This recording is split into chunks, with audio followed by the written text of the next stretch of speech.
Good afternoon and welcome to another edition of On Point for today, the 20th day of February 2026. And of course, I look down on my page and I see the 13th, which was last Friday. I was supposed to be here, but I didn't get here last Friday. And so I should have changed this date. So it's the 20th day of February 2026. Of course, my name is Alexis Jeffers, and it is always my pleasure to come here on a Friday afternoon where I spend an hour with you. So I'm here until 2 p.m. this afternoon here on Von Radio 860 AM, 93.7 FM. And of course, Von Radio is dubbed the Caribbean's only powerhouse.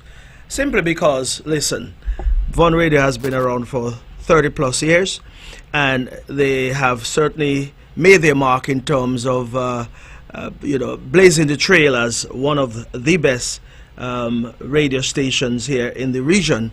And the quality of programming that emanates from Von Radio is consistent with what the management would want to have done here, where we tend to be as respectful as possible to ourselves to start with, and then respectful to the listeners. And then when, of course, you have call-in programs, the respect is also solicited as well.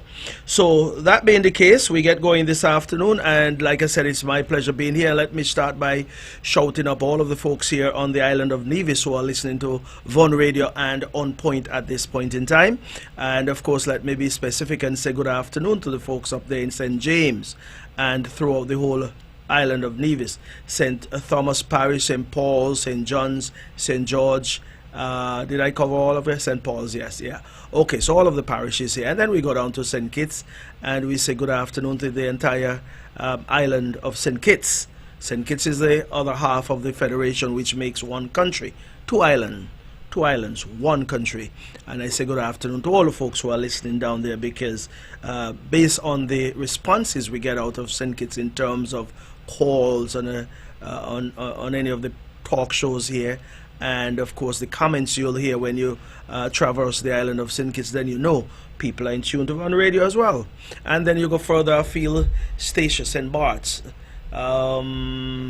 Saba, French and Dutch St. Martin, of course, into the Virgin Islands, British and Dutch Virgin Islands, Puerto Rico, and then we come back east and south of us, Antigua and Barbuda, Montserrat, Guadeloupe. We have citizens in Guadeloupe, of course, French territory, but there are persons there from St. Kitts and Nevis, more so Nevis. And then we go down to Dominica, Martinique, St. Lucia, St. Vincent and the Grenadines, Grenada, and of course further south, Trinidad and Tobago, and way south of us, Guyana.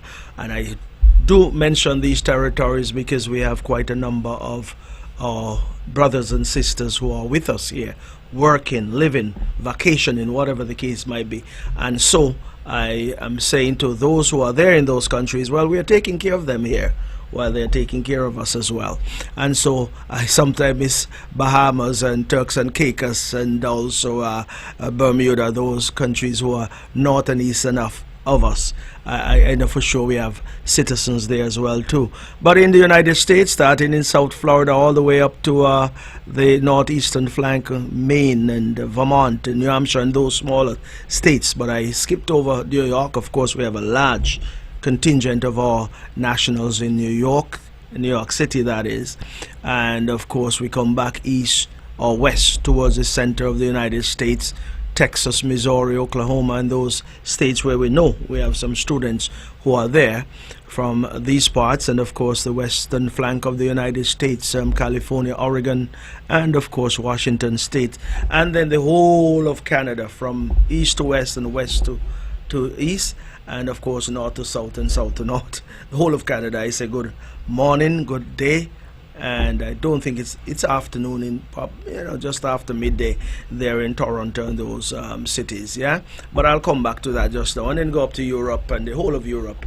I say good afternoon to you, and then into Asia, Japan and the Republic of China, Taiwan, and I single out the Republic of China, Taiwan, because of course we have a number of students who are studying there. I say good morning to you there in the Republic of China, Taiwan. I love doing that because Taiwan, of course, is one of our major partners, friend of ours, as we are a friend to them, and we have been looking out for each other for the past 40 plus years. The first country that we would have established diplomatic ties with back in 1983, and so that relationship has been around for a number of years, and it runs deep, and it is one that we cherish because of the benefits that have been derived both ways from the Republic of China, Taiwan, and then the benefits they've derived from us because we have lent our voice to their cause in various institutions throughout the world. And so we come back home now and say, let's go into the actual format of the show, because we normally at this time will express condolences and best wishes to families that are grieving at this time.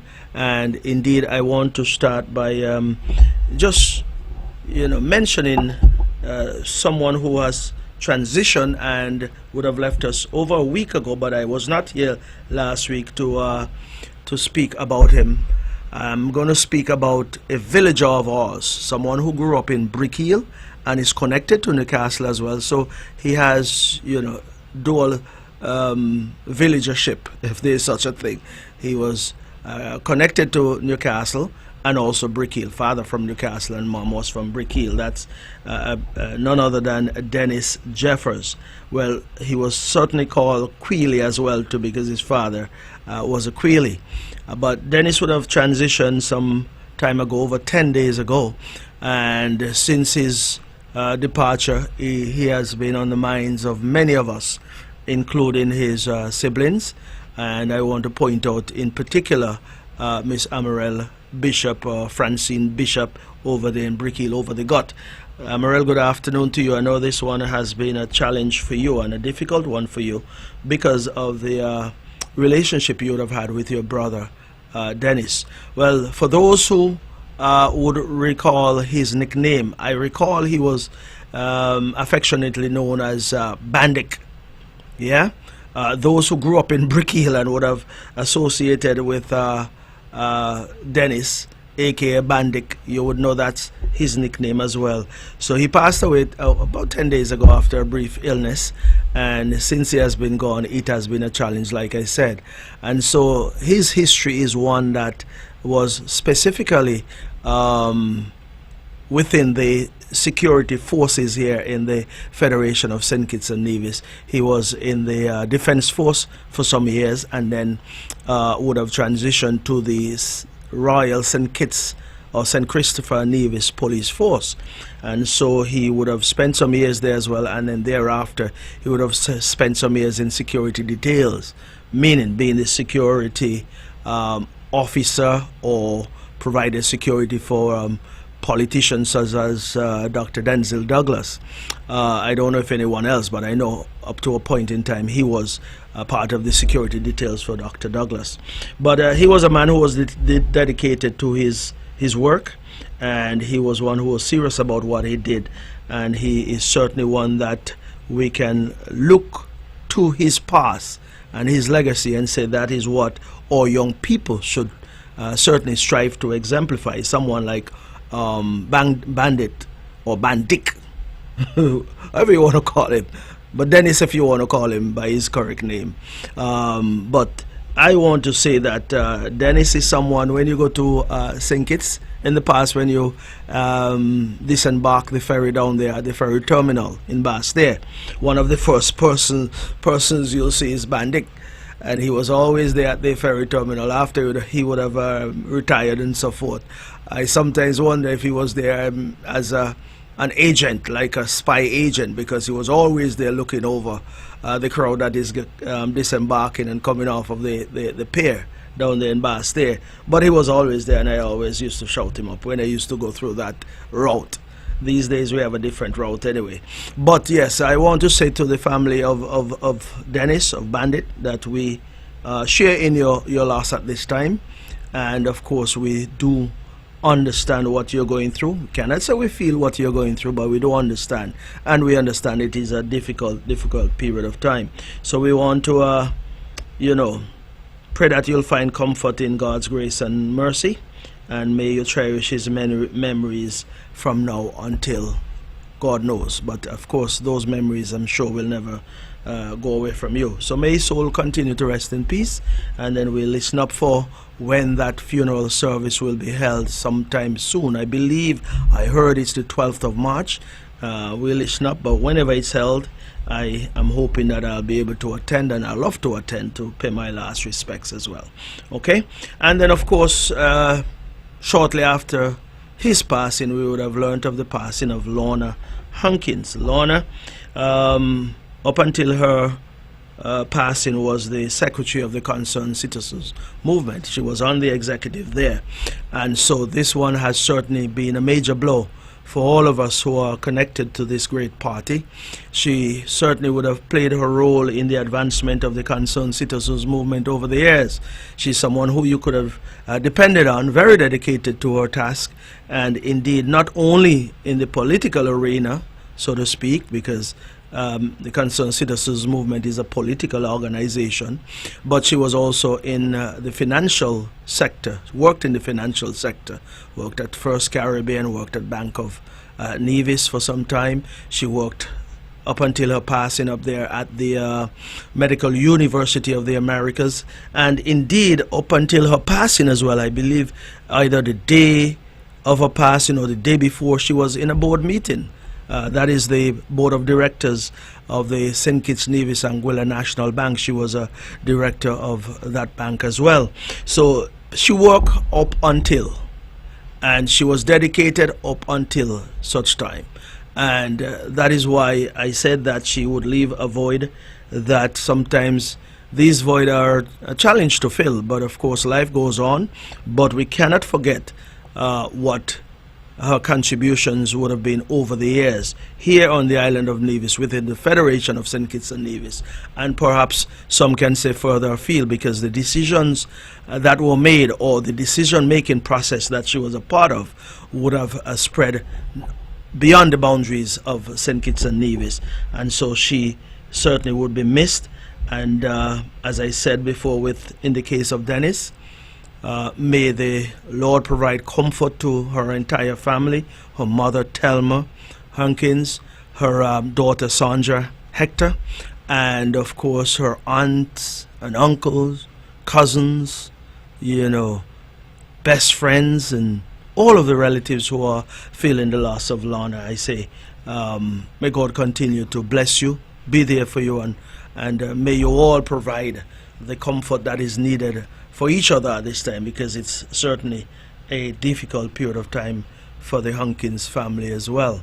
So may God continue to bless you. And anyone else who are in the bereaved column at this point in time, I want to express my deepest sympathies to you, and pray that God will continue to guide and protect you as you go through these challenges as well.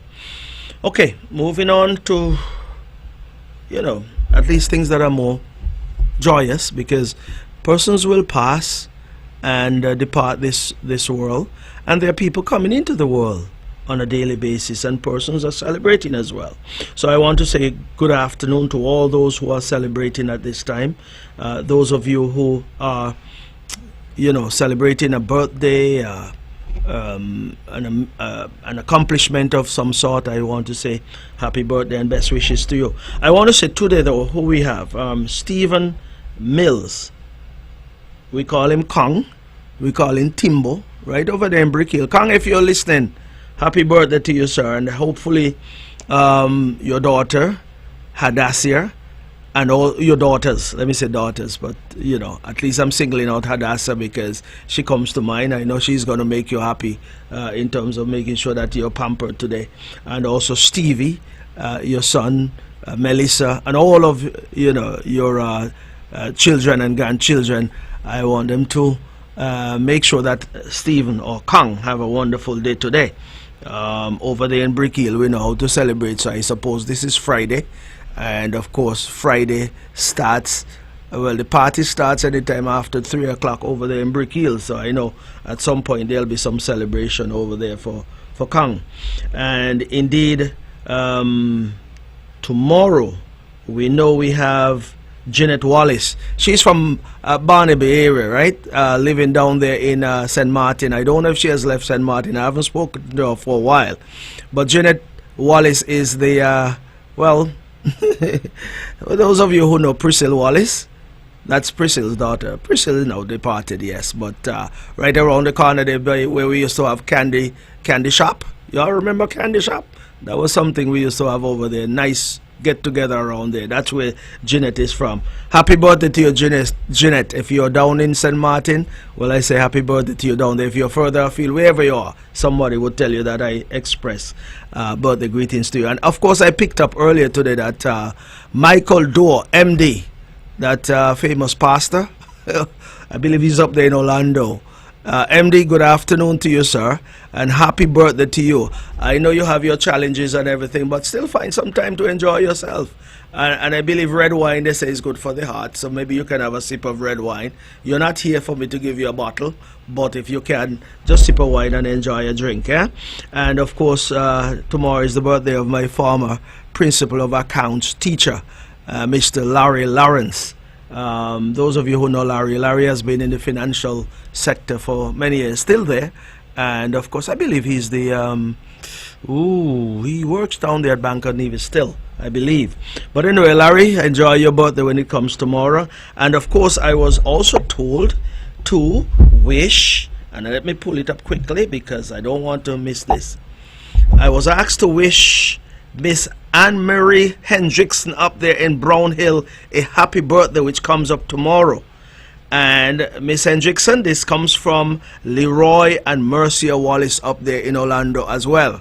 So at least I want to say to you, Miss Hendrickson, I am not going to get over to say happy birthday to you, but I'm sending it via the airwaves of Von Radio to you this afternoon. Happy birthday in advance. And I hope you'll appreciate this greeting that is coming from Leroy and Mercier. They would have remembered to ensure that I mention it today so that you can have a wonderful day tomorrow. And of course, as I always say, listen, go out and enjoy as if it's the last day or the last birthday you're celebrating, but celebrate as if you're going to, well, no, celebrate as if it's the last, but also we wish you many, many more years of celebration. So tomorrow will be a big day for you, Anne-Marie, and we wish you well tomorrow. Of course, as well, Dexter Body up there at Chicken Stone will be celebrating tomorrow as well, and we wish him happy birthday in advance. Yesterday was my counsel, my legal counsel's birthday, Agent Daniel. I suppose, Agent, you would have had a wonderful day today. I mean yesterday, sorry. And I hope that everything went well for you, yeah? And so that is my list here. But of course, I almost forgot. Next week, Monday, on Monday coming, would be Renita Pemberton's birthday. That's my good friend over there in Nisbet Settlement. You know, she is the boss down there at Drift Restaurant, yeah? Well, if you go there for dinner this evening, tomorrow evening, or even Sunday evening, well, be sure to wish her happy birthday. Her birthday comes up on Monday, eh? And then of course next Tuesday. And made a note of this because my good friend down there in St. Martin, she's from down the range in Brick Hill, but she is currently living down in St. Martin for a number of years anyway. Tracy Cornelius. Tracy, if you are not listening now, I'm sure someone down the range like Pat or somebody would call and say, I wish you happy birthday. I want you to enjoy your day when it comes on Tuesday. And of course, my cousin there, Alison Doe Atherton, is celebrating on Tuesday as well. As Alison, have a wonderful day when it comes as well. Time flies, so let's move quickly. So that takes care of birthdays. But let me, before I go any further, let me quickly express best wishes and extend best wishes to some constituents of mine up there in St. James. And of course, they are going through some challenges and maybe some difficulties at this point in time, but we want to wish them well. Violet Baby Perkins, I always touch on you first because I know you're tuned in. You always tell me you're tuned in to my show on a Friday afternoon. And so I am acknowledging you at this point in time. Oh, baby, you missed out on Harvest Sunday gone. It was really nice, but I know you must have followed online. But if you were in church, man, you would have had a wonderful time. But we understand the circumstances. We had a great day up there last Sunday at our Harvest Thanksgiving Day at St. James. But, of course, you followed online, I believe. And so, either way, you got your blessings, yeah? Okay, Teacher Lorna Doris over there in Combermere. I want to say good afternoon to you, teacher. And I know you have your difficult time at this point in time and challenges, but we wish you well, and we want you to be patient with yourself, patient with your body, and understand that God is in the midst of everything, huh? So I wish you well in your recovery, and you continue to hold on. Cleflin Shine Daniel up there in Fountain, my good friend Shine. Good afternoon to you. I know you're having your challenges as well at this time. I want to wish you well and continue to believe in God. Believe that He would heal you. Believe He would provide you with all of the comfort and sustenance that you need to overcome your challenges at this time. And someone who I always tend to forget, but I don't want to forget this afternoon, Anita Nisbet up there in Whitehall. Anita, good afternoon. You're one of a kind because you're strong lady, and you continue to hold on, continue to fight the good fight, Anita? And of course, further afield, June Brown Queely, good afternoon to you. Someone will tell you that I express best wishes to you, and we're hoping that you will continue on your road to recovery, yeah? And then, of course, up there in Canada, Hugh and Mabel Jeffers, good afternoon to you. It's already afternoon. It's 20 past 1 here, so it's about 20 past 12 up there in Canada, Toronto, Canada, that is. And I say good afternoon to you, and hope both of you are doing well. God bless you, and may you continue to, on your road to recovery. That is Hugh, that is. And so I pray that God will continue to bless you always. Okay, so let's move on from there quickly because time is slipping away. Of course, I just came inside from outside. There was a little drizzle, and the weather is not too bad today. It's really nice. It's kind of hot, yes, but it's typical Caribbean, but more so typical Nevis weather.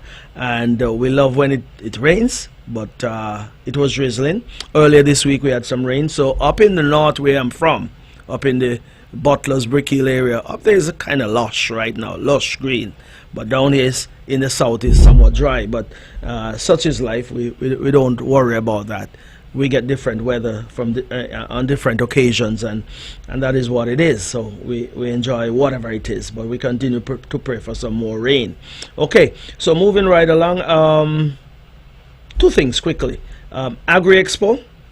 There's a lot of talk out there now, and it's being promoted. I want to put in my 2 cents worth as well, and ask persons to put these dates on your calendar: the 26th and the 27th of March. That is Thursday the 26th and Friday the 27th of March. This year is the 30th anniversary, so it's anticipated that it will be a big one this year. It's normally held down there in the E.T. Willett Park, and that's where they're going back again this year. And so 30th anniversary, significant landmark, yes, and it is one that should be embraced to the point where 30 years is a long time, and 30 years of having any event merits some congratulations, of course. And so we'll hear more about the Open Day, Agriculture Open Day or Agriculture Expo, which comes up in March. And then, of course, 2nd to the 5th of July, mark your calendar, book your tickets. That's when we'll have Mango Festival here on the island of Nevis. So there are some good things coming up shortly. But even before we get to Mango Festival, I want to put in a plug for an event that we normally would have up there in Brick Hill, right on the main road there in Brick Hill, which is the Whit Monday Medical Fundraiser that we've had for the last 5 years. And so this year we're doing it again, and we have already contracted and have already lined up a good, a good lineup of musical entertainment, which includes New Vibes Band, Grandmasters Band, the Destiny Band, that is some guys up there in Brick Hill, and Itebulus will come again to provide us with some entertainment. DJ Zimba as always, DJ Lalbo, and of course DJ Wet Dot. So we have music all day from morning until night. I think we go down until about 11 p.m. on with Monday. But food and drinks, we'll say more about this event as we go along, but I say I'll put in a plug now. This is all the way down in May, but with time going as it is, time is flying because we are just about to end February. So this will be May 25th, so put that in your calendar. And of course we'll be seeking and soliciting contributions towards this event, and so all of the funds raised for this event will go towards a medical recipient. I say a medical recipient, but in the past we've had multiple persons who we would have contributed to. Of course, we still are about to identify the recipients of the monies that we'll make from this particular event, so that will be publicized over the next couple of weeks. But I just wanted to put that on the calendar for now. Yeah, okay, let's move along. It's almost 1:30. Let's go. Earlier today I would have attended a groundbreaking ceremony over there in New River, well, to the bottom of Zion, which is below the Zion playfield. That area is called New River anyway, and it was for the groundbreaking ceremony of the newest housing development that will take place here on the island of Nevis. And I believe, as I see here, it is called Blue Water Muse Extension. Well, I said this is a unique name, you know. But that was held down there at New River, and of course it will be 20 lots that will be made available. That has been made available, let me put it that way, because based on what was said at the opening ceremony, all of the lots have been assigned already. And based on what Minister Evelyn would have said, apparently there was quite a number of applicants, but of course they would have assigned the first 20. And here's what I'll say to those who would have applied and have not been contacted or are not successful at this time. There have been time in the past, occasions in the past, where someone may apply for a lot, and because of circumstances they were not successful in getting the necessary financing in place, so then that lot would be reassigned to someone else. So those of you who are on the waiting list, at some point, if someone does not get that lot that they have been assigned to, or they are not successful in meeting all of the requirements, then it will be assigned to someone else, and so you may just be successful in the end. So that is at the bottom of New River, bottom of Zion Hill, going down past the playfield down there. And indeed that is a good thing, and this adds to all of the various housing developments that we have had over the last couple of years from 2013 until now. As a matter of fact, those of you who have been following the exploits at the NHLDC would know that we have gone the length and breadth of Nevis. Every parish in Nevis have seen some housing being done by the Nevis Housing and Land Development Corporation. And so the Nevis Housing and Land Development Corporation continues to build affordable homes, quality homes, and to ensure that our young men and young women continue to be the recipient or the owners of housing here on the island of Nevis. Some who are listening to me may want to know, well, can I go in? Yeah, go and make your inquiries and see what plans there are down there in terms of where else they'll be having developments started. If I were to backtrack a little bit, because I did say that we've had quite a number of new communities that were established by this CCM-led Nevis Island administration over the years. And of course, my first thinking, my thought process is running over there at Madden's Cedar View. That is one of the largest that was established, and perhaps one of the best here on the island of Nevis. That is up for discussion, I'm sure. But if I were to be the judge of what has transpired in housing here on the island of Nevis, I will say, and I'm not being biased in any way, I will say Madden's Housing Development, that is the Cedar View housing development is one of the best here on the island of Nevis. Why? It's because some of the mistakes that were made in the past, we have sought to correct those mistakes and try to build quality homes so as to ensure that the recipients can live comfortably in their house. No issues with sewage, no issues with septic, no issues with some of the things that we have seen in the past in other housing developments that were rushed just to secure votes. Yeah, and that is what would happen when you rush these developments. You have to take your time and ensure that you're providing the recipients with quality homes, because they have to pay a mortgage, and while they're paying their mortgage, they have to send their children to school, they have to pay for car note, they have to pay for items within the household, food and so forth, and pay their utility bills. So you understand the strain and the challenge that some of these homeowners will have. So you want to ensure that when they get into these houses, that there is a minimal pressure being brought to bear on them. And so that is why CWO is a good example. Yes, we've had one or two issues over there, but they have been corrected in most parts.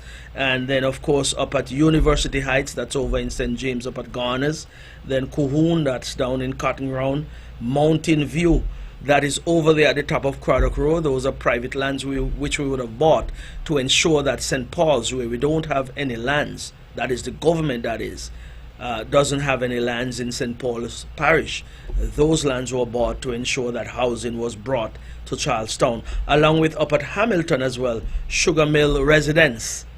That is, as soon as you get up to the top of Hamilton, there are two developments up there. The first one that you'll meet heading up the hill, and then over here above Cherry Garden, Chimney Crescent, that is also a brand spanking new development that was initiated a few years ago. And of course down in Rice's, Bayview housing development down there at Rice's. So those came over the last 10 years thereabout, from 2013 up until just about 2022, when we had all those development taking place.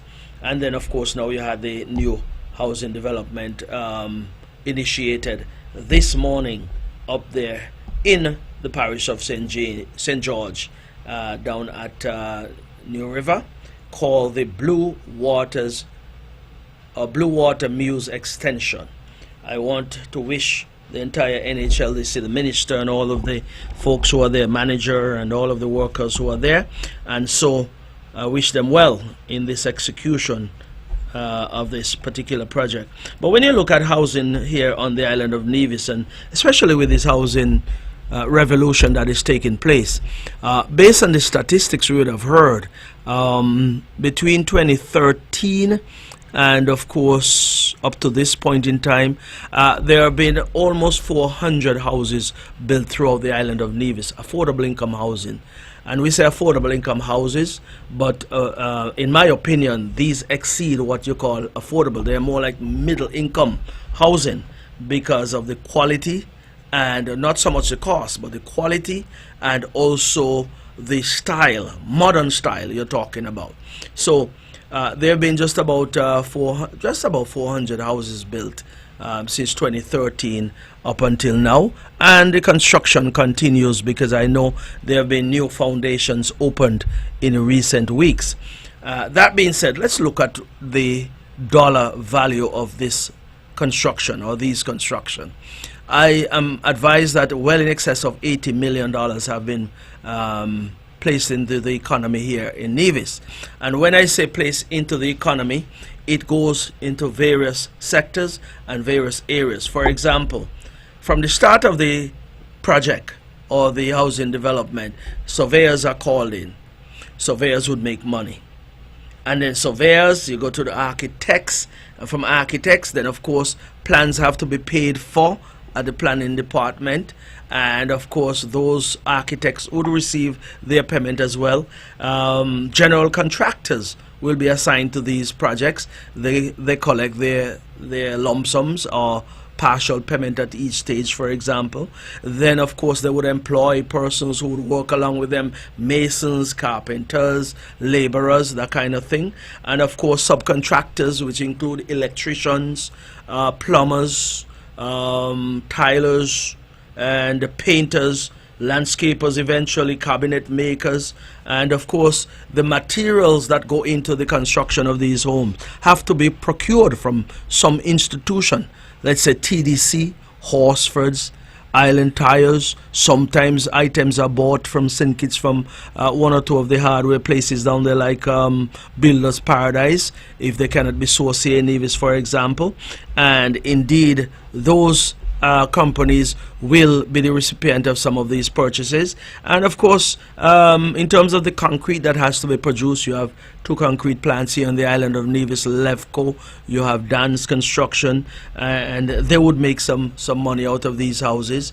Indeed, Inland Revenue would make money, Customs would make money, eventually Flow, Digicel, and you can go on and on and on. So this one particular house, not talking about multiple houses now. If you look at one particular house, that house, all of the things I've just mentioned, all of those areas will be impacted by the construction of just one house. Then you start to look at the multiplier effect, and you look at a larger amount of houses. As I just mentioned, almost 400 houses have been constructed by the NHLDC since 2013. And then you look at the dollar amount, which all of these areas and persons who I just mentioned and professionals will certainly benefit from the $80+ million that have been spent to construct houses throughout the island of Nevis. And so that is, in my opinion, a wonderful thing, and I want to wish them well as well down there at the Nevis Housing and Land Development Corporation, and let's hope they'll continue to press on and continue to provide, as the mandate of the corporation insists and suggests, that they should be providing affordable housing to all citizens. Yeah, okay, good. Let's move along. While I'm talking about construction and housing, let me say it just came to mind that the Nevis Island administration is continuing with that promotion or that concession package that they are offering to first-time home builders. Yeah, and from what I recall, any house or construction that is valued at $400,000 or less, you will be exempted from custom duties, custom service charges, and pay only the VAT, which is 17%. So any new construction, you will be exempted from custom duties, custom service charge, and also you just pay the 17% VAT. That is for construction of 400,000 or less EC dollars. Yeah, for construction 400,000 or more, or let's say $400,001, you will be exempted only from the customs duties. Let's be clear. So if it's above 400,000 EC dollars, then you'll be exempted from customs duties only. So you'll pay the customs service charge and you'll pay the VAT 17%. I hope that is clear.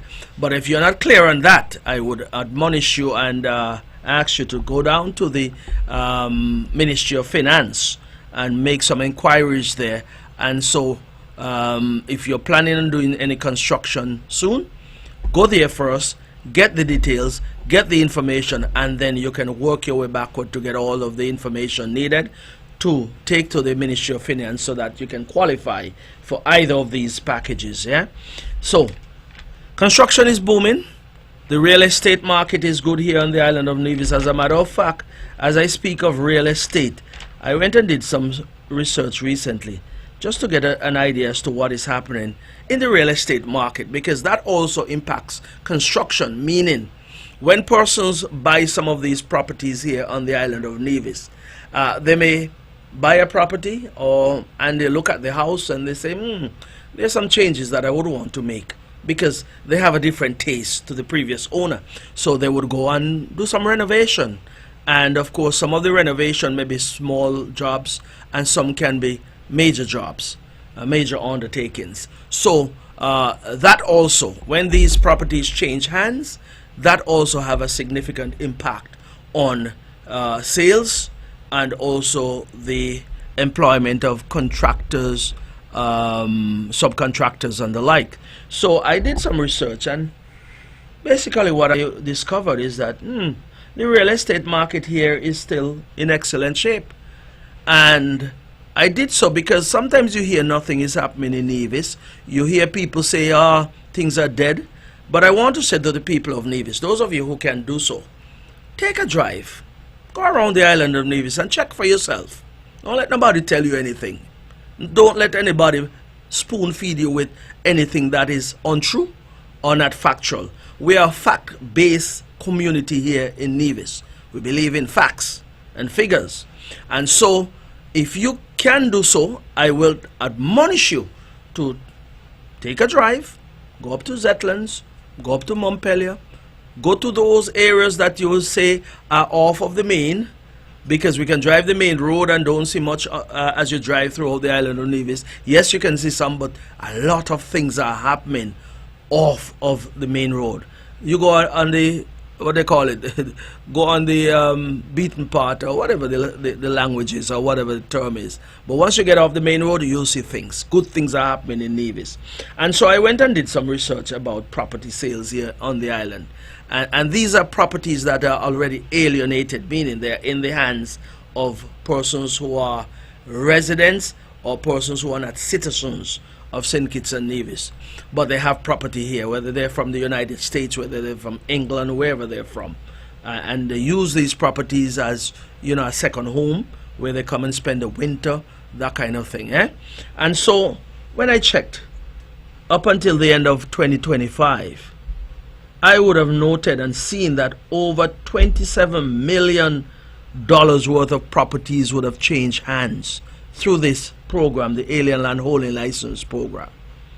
So which means the government then would have collected at the IRD, that is the Inland Revenue Department, would have collected over $2.7 million in transfer, in stamp duty, $2.7 million. That is significant. And, I don't have the data for 2020 leading up to 2021 and the likes, because if I can recall back then, that period when we would have waived the Alien Land Holding License fee, or the stamp duty of 10%, I believe back then over $800 million worth of properties would have changed hands. And some may say, well, the government would have missed out on all of that revenue. But here's what I will say. And what is the most positive thing about this is that you don't have these depressed properties sitting down around here with no one buying them, and they're running into a state of disrepair. Yes, there are quite a number of properties around here that are tied up with family issues, persons who have migrated, and they haven't looked back to say, well, take care of a property. Or, as I said just now, there may be some serious family issues that have prevented them from renovating or concentrating on the upkeep of these properties. But these particular properties I'm talking about that are owned by expats, we like to see them changing hands, because I'll tell you why. If initially that property was owned by a husband and wife, no children, then what we are seeing now is that families are moving in. Husband and wife, 2 children, 3 children, or 4 children are now moving in. So you have multiple owners of these properties. What that means is that the husband and wife can come at a certain time and have a vacation, and then the children will come at different times to have a vacation in that same property. And so you have this influx, this movement in and out. And so we appreciate things like these to know that at least these movements are taking place. And what is most gratifying to me is that some of these properties range in, from the highs to the low, maybe about $3.8 million of value down to as low as 80,000 thereabout, but significant values. And it says something about our real estate market. It says that Nevis is still considered to be a high-end island. It is still a sought-after island, which is important to note. It is being sought after by those who want to come to a place that is free of any challenges and difficulties such as crime and criminality, and a place where you can come and relax and, move about Nevis without even being noticed. In some countries, you see certain people come and you know that they're affluent people, or they're a significant celebrity or something. In some countries, they run up to you and they're in your space looking for autograph and so forth. Not here in Nevis. We see them. They come to Sunshine and they come all around us, wherever we are, and we treat them just like human beings as they should be treated, and nothing much more than that. Respect them, and also ensure that they have a good time here on the island of Nevis. And that is why many of the things that we continue to do as an island, as a government, first of all, that's the CCM in government, is to ensure that all of the infrastructure needed to provide the support to these people when they come, along with our citizens, has to be citizens first, but at least they come. And they look at the infrastructure before they buy. There are a lot of things about the island that they'll examine before they go and purchase. They look at the infrastructure, like I said, whether we have stable electricity, whether we have a efficient water system and distribution network, whether we have access to the internet, whether we have, a proper health care, whether we have good social network, so that at least people are being looked after accordingly, and all of the amenities that makes up a good and vibrant island. They look for that before they come to purchase. Once they see all of those ingredients in place, they're coming to buy, and they've been coming. I will say in recent years we've been getting a lot of notoriety with all of these different movies that have been filmed here or shoot here in Nevis. We have created our space out there because, of course, about what 8-9 movies have been done here on the island of Nevis, and more to come. But there have been so many of them that I have lost count. That when the decision was made, and I commend the Premier of Nevis, Mark Brantley, for his exploit in this regard. When the efforts were made back in 2020, all that was done then was to set up Nevis for what we are seeing now, in terms of people coming to the island, people rushing here to be a part of what we are, to partake in what we are providing to them. And that is a beautiful, clean, and well-kept island, well-managed island, And so the infrastructure that I'm talking about, even the airport, we haven't been saying much, but a lot of work has been taking place behind the scenes. And I know people meet me every day and ask, when are we going to start? Well, let me say the airport has started already, We have done some preliminary work out there over the last couple of weeks, and in the next, not too distant future, I should say. I'm very circumspect when it comes to giving a date, because every time you give a date, someone hold you down to it. But I will say that we have given some timelines and dates before, but some land issues would have prevented us from moving with alacrity to get this thing started. But we are there, and of course the work is continuing. It doesn't stop. And when we roll out, when we are rolling out shortly, and when we roll out, there'll be employment for all and sundry.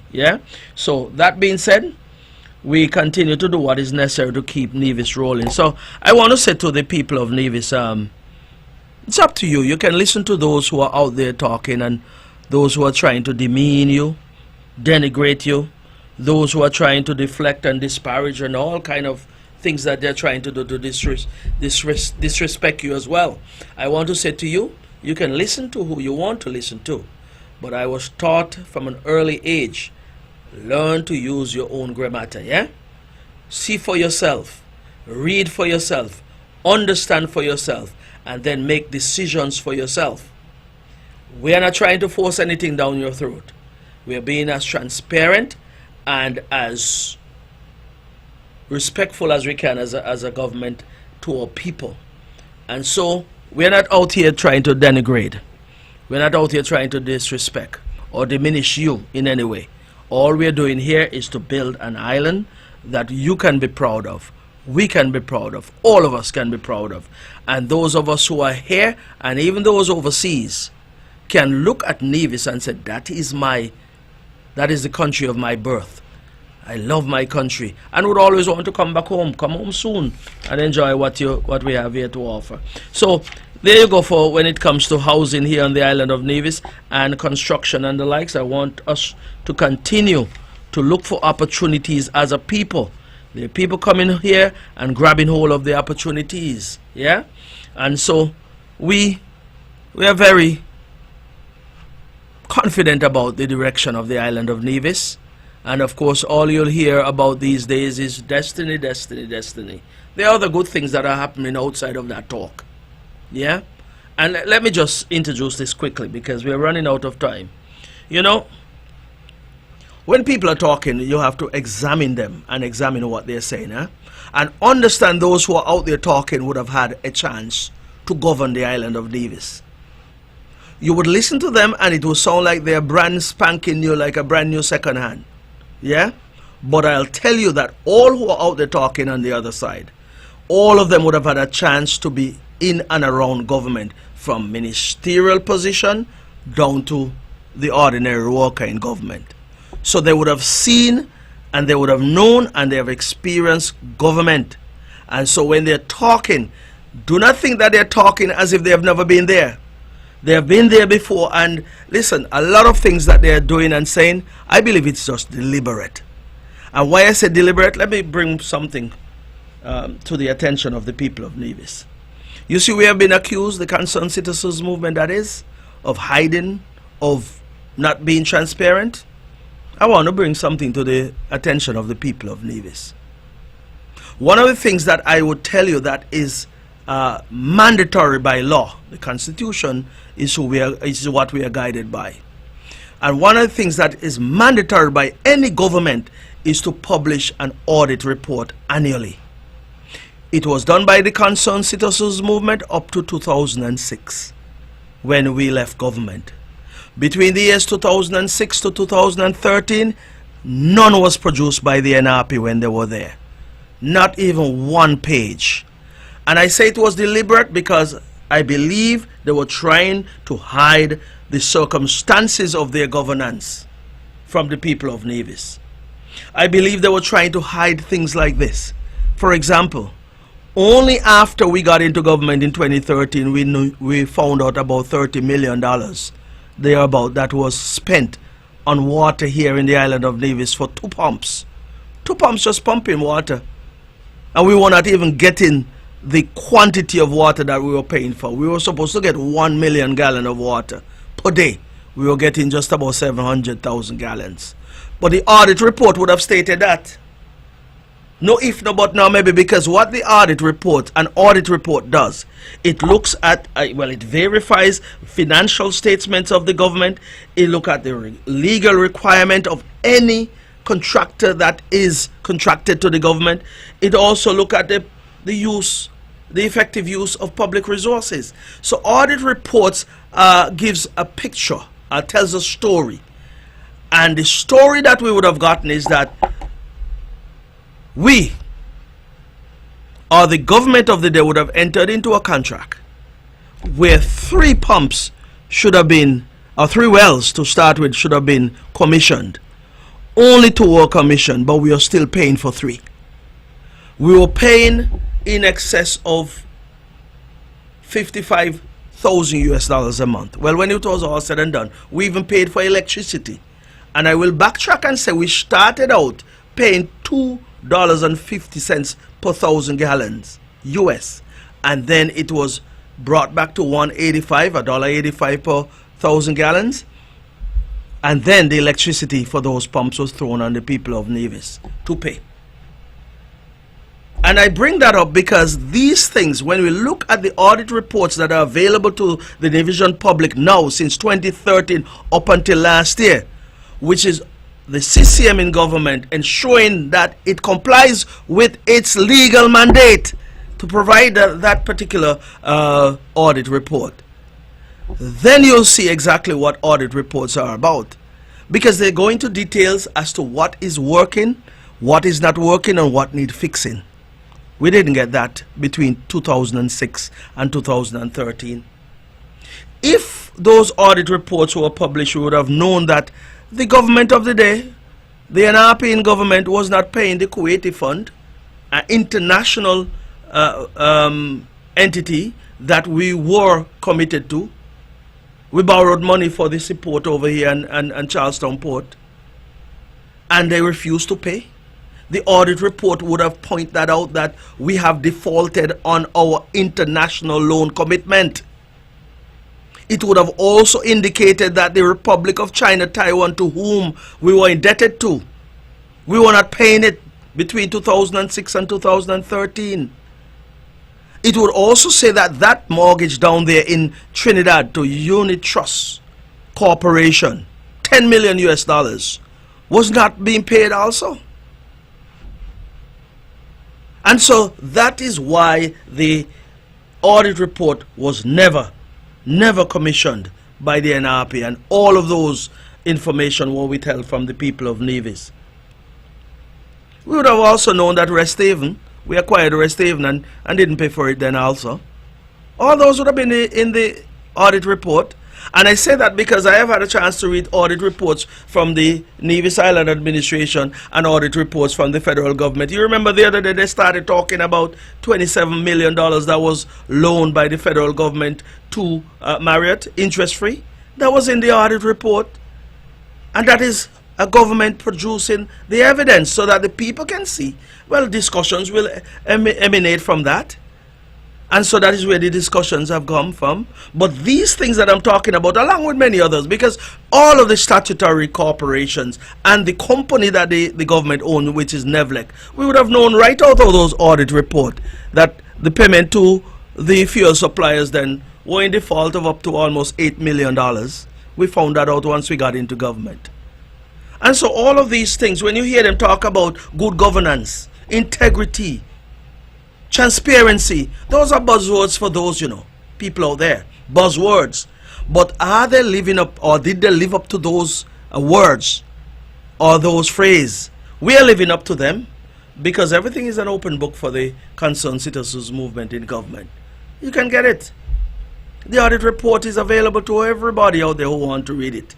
And that's why I say to the people of Nevis, I recall when we were growing up as young men and young ladies out there, we went to school to learn to read. Now that we are older, we must read to learn. We must read to learn, because that is how you learn things, and that is how you know read. Not just take what is given to you by someone out there on a mic, behind a microphone on a radio station, who just want to create mayhem in this island. All of the faults of this island will be known once you listen to them. But there are good things about the island of Nevis. Absolutely good things about the island of Nevis. You hear people rushing coming here because they're running away from crime and criminality in their countries. They're coming here and we welcome them. Work is here. They're coming. Good things are happening in Nevis. Good roads. Good this. Good. You hear they open up the new kitchen up there at Alexandra Hospital. I think it was yesterday. Yesterday. Brand new state-of-the-art kitchen. You know what is gonna happen there? They're gonna produce quality meals for our patients up there. And then those servers who normally would have to do all kind of things to get food prepared up there, they have a much more convenient environment to do so in now. So that is a quantum leap forward for the persons who are in the kitchen there. A nice environment, not a hot, sticky place, sweaty place. No, nice and convenient place. So we are doing good things in Nevis. And those out there who are listening and who are inclined to just listen to all that is negative, well, so be it, because negativity don't get us anywhere at all. The positive things that we accentuate are what we're about. And so Nevis is on the right track, and we are heading in the right direction, and we are trying to build this island so that at least there's some sustainability in the island, there is longevity in what we do, and our people can be the beneficiary of all of our efforts. I believe my time is coming to an end. I hear music in my ears, so when you hear that, it means, cut it and let's get going. So let me say that as always, it is my pleasure coming here on a Friday afternoon And we're not about any flim-flam around here. We're about the truth, and we're about bringing what is wholesome to all listeners to make sure that when you're done and you can assess what is going on now as to what went on then, you can tell yourself that the Concerned Citizens Movement in government has been a blessing to the island of Nevis, and all of the fear and recklessness that was there before are long gone, and we are now providing you with some hope here on the island of Nevis. Well, that is my quota for today. As always, and in closing, let me say, if you go to church on a Saturday, go and serve your God. If you go on a Sunday, do likewise. And of course, pray for this station, pray for me, pray for the island of Nevis, the Federation of St. Kitts and Nevis. Pray that the Lord will continue to instill wisdom and understanding in our people so that we can continue to make the right decisions here in the Federation. May God continue to bless you all. Have a wonderful weekend. God bless you and stay safe.